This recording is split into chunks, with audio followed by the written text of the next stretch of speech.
ভাইয়ের ছোট্ট একটা অপারেশন ছিল শিলিগুড়িতে। তো সেই জন্যই কিন্তু আমার শিলিগুড়িতে আসা। ওই এক রাত দিদির বাড়িতে ছিলাম। আমরা ভেবেছিলাম ওকে হয়তো এক রাত নার্সিংহোমে রাখবে, তবে ওর অপারেশন হয়ে যাওয়ার পর কিছুক্ষণ রেস্ট করার পর ডাক্তারবাবু বলছিল যে ও একদমই ঠিক আছে, আপনারা চাইলে ওকে বাড়িতে নিয়ে যেতে পারেন। তো আমরা কিন্তু রাতেই ভাইকে বাড়িতে নিয়ে চলে এসেছিলাম। তো দিদি আগে থেকে বলে রেখেছিল যে সকালবেলা উঠে আমরা সবাই মিলে ফাড়াবাড়ি ঘুরতে যাব। ওদের বাড়ি থেকে একদমই কাছে ফাড়াবাড়ি। আমার খুব ভালো লাগে জায়গাটা। এর আগে আমি 2-3 বার গিয়েছিলাম, তবে বিয়ের পর আর কখনোই যাওয়া হয় না। আসলে বিয়ের পর সেইভাবে সময়ই হয়ে ওঠে না। আর মা কিন্তু আগে কখনো আসেনি, এই প্রথমবারই আসলো। আসলে মা সেইভাবে কোথাও যেতেই পারে না। আর মেয়ের বাড়ি যদি ওই আগের দিন যায়, মানে দরকার ছাড়া তো বোঝায় না। ওই আগের দিন যাবে, ওই তারপরের দিন সকালবেলা চলে যাবে বাড়িতে। আসলে বাবা একা রান্নাবান্না করে খেতে পারে না, খুব প্রবলেম হয়। তো সেই জন্য মা কিন্তু থাকতে পারে না। আর এখানে এসেছিলাম আমরা 8টাতে।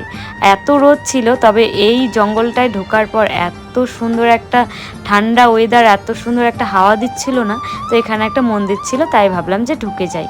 আর এখানে আসার পর দেখছিলাম একটা অদ্ভুত জিনিস, হাজার হাজার শিবলিঙ্গ ছিল, দেখে ভালো লাগছিল। তো মনের মধ্যে একটা প্রশ্নও ছিল যে এগুলো কি কেউ এখানে রেখে যায়, না এখানে ওরা এনে রেখেছে। তো এই প্রশ্নটা ছিল। তো এখানে না অনেক সাধু বাবা ছিল। তাই আমার মাকে বলছিলাম, দেখো ওনাদের কোনো সংসারের জ্বালা নেই, কোনো টেনশন নেই, বিন্দাসভাবে এখানে খাচ্ছে যাচ্ছে থাকছে। তো তারপরে ওখান থেকে আমরা বেরিয়ে আবার জঙ্গলের দিকে যাচ্ছিলাম। তোমরা আমাকে অনেকেই জিজ্ঞেস করো আমার বাড়ি কি শিলিগুড়িতে। আমার বাড়ি শিলিগুড়িতে না, আমার বাড়ি মানে আমার শ্বশুর বাড়ি ইসলামপুর, আর আমার বাবার বাড়ি জলপাইগুড়িতে। তবে আমার শিলিগুড়ি মাঝে মাঝেই আসা হয়। এখানে যেহেতু আমার ননসের বাড়ি, আমার দিদির বাড়ি, তো আমাদের কোনো না কোনো দরকার থাকলে আমরা এখানে কিন্তু আসি। তো অনেক ভিডিওতে তোমরা দেখো, তো সেই জন্য এই কথাটা অনেকে তোমরা বলো, তো আজকে তোমাদেরকে বলে দিলাম।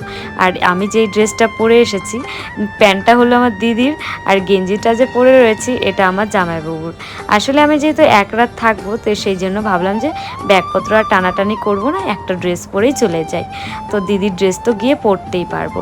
তো জামাইবাবুর এই গেঞ্জিটা আমার এত ভালো লেগেছে, তাই আমি জামাইবাবুকে বলছিলাম যে তোমার গেঞ্জিটা আমার খুব ভালো লেগেছে, তোমার যদি গেঞ্জিটা দরকার পড়ে আমি কয়েকদিন পরে নিই, তারপরে দিয়ে যাব।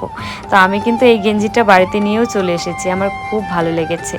আর তোমরা যদি আমার পেজে নতুন হয়ে থাকো, প্লিজ পেজটিকে ফলো করে দিও নতুন নতুন ভিডিও দেখতে, যেন তোমাদের কাছে খুব তাড়াতাড়ি ভিডিওগুলো পৌঁছে যায়।